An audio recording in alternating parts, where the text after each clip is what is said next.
मछली पालकों के लिए माह मार्च के कार्यकलाप। मछली पालक भाइयों और बहनों, यूट्यूब के मेरे इस चैनल में आप सभी का स्वागत है। जैसा कि आप जानते हैं कि मार्च का महीना मछली पालकों के लिए कितना महत्वपूर्ण है।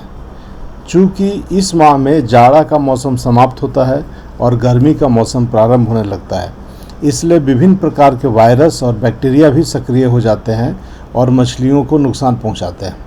इसलिए एक तो सावधान रहने की ज़रूरत है और साथ ही इस माह में कार्य करने के लिए अन्य भी कई महत्वपूर्ण कार्य हैं जिनके बारे में मैं एक एक करके चर्चा करूंगा। पहला काम है कॉमन कार्प मछली का प्रजनन। जैसा कि आप जानते हैं कि माह फरवरी के अंत में कॉमन कार्प मछलियों का प्रजनन काल प्रारंभ हो जाता है और लगभग माह मार्च के अंत तक चलता है। इसलिए यदि आपके तालाब में कॉमन कार्प मछली का ब्रूडर है तो आप उनका प्रजनन कराकर बीज उत्पादन करने का प्रयास करें। इस संबंध में मेरे द्वारा पूर्व में भी एक वीडियो बनाकर अपलोड किया गया है, जिसे आप देख सकते हैं। दूसरा काम है कॉमन कार्प मछली के बीज का संचयन। यदि आपके पास पूर्व से कॉमन कार्प मछली का ब्रूडर नहीं है तो आप प्रजनन तो नहीं करा सकते हैं, लेकिन अपने तालाब में कॉमन कार्प मछली के बीज का संचयन कर सकते हैं, क्योंकि आप जानते हैं कि कॉमन कार्प मछलियों का बीज माह मार्च और अप्रैल में ही मिलता है। इसलिए आप अपने तालाब में संचयन के लिए कॉमन कार्प मछली का बीज प्राप्त करके संचयन कर लें, क्योंकि जब माह जून जुलाई में रोहू, कतला इत्यादि का बीज मिलेगा तब कॉमन कार्प के बीज के मिलने में कठिनाई होगी। इसलिए कॉमन कार्प के बीज का स्रोत का पता लगाकर अपने तालाब में बीज अवश्य ही संचय कर लें। तीसरा काम है कार्प मछलियों के बीज का संचयन। सदाबहार तालाबों के मत्स्य पालकों को यदि इस समय पिछले साल का कार्प मछली जैसे रेहू, कतला इत्यादि का बीज मिल जाए तो यह समय उनके संचय करने के लिए बहुत ही उपयुक्त है, क्योंकि उन्हें गर्मी के मौसम का पूरा लाभ मिलेगा और पर्याप्त भोजन देने पर वे कम समय में ही बेचने लायक बढ़ जाएंगी। इसलिए यदि आपको यदि कार्प मछलियों का बीज मिलता है और आपके तालाब में पर्याप्त पानी है तो उनके संचयन का कार्य भी कर लें। दूसरा समस्या होता है इस मौसम में तालाब सूखने का। माह मार्च में तापक्रम के बढ़ने के कारण मौसमी तालाबों के सूखने की समस्या प्रारंभ हो जाती है, जो किसान भाइयों के लिए परेशानी खड़ा कर देता है। पानी कम होने से पानी गर्म हो जाता है, जिसके कारण ऑक्सीजन के कम होने की समस्या हो जाती है। ऐसे में या तो तालाब में आसपास के नदी या ट्यूबवेल से नया पानी भर ले, जिससे मछलियों को परेशानी नहीं हो, या फिर मछलियों को निकाल कर बेच दें।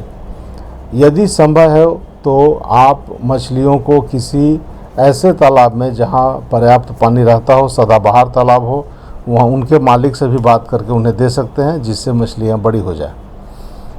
इसके बाद चूँकि इस मौसम में कीटाणु, जीवाणु इत्यादि का प्रकोप बढ़ जाता है, इससे बचने के लिए उचित होगा कि चूना को घोलकर तालाब के चारों ओर छिड़काव कर दें, जिससे मछलियां बीमारियों से बची रहेंगी।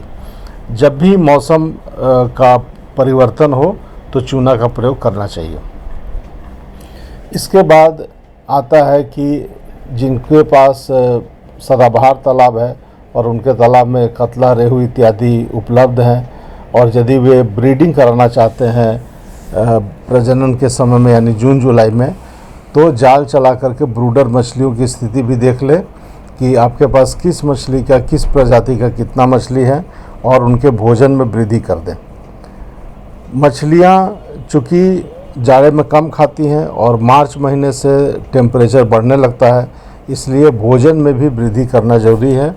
आप देख लें कि आपके तालाब में कितनी मछलियाँ हैं, कितने वज़न की हैं, और उस हिसाब से यदि प्रशिक्षण वगैरह प्राप्त किए हैं तो आपको पता है कितना खाना देना है, उनके भोजन के मात्रा में वृद्धि कर दें। इसके बाद एक और काम आता है कि यदि आप अपना तालाब सरकार से या किसी निजी व्यक्ति से लिए हैं तो सामान्यतः माह मार्च में ही, चूँकि वित्तीय वर्ष समाप्त होता है, तो उसका जो भी किराया है उसे जमा कर देना चाहिए।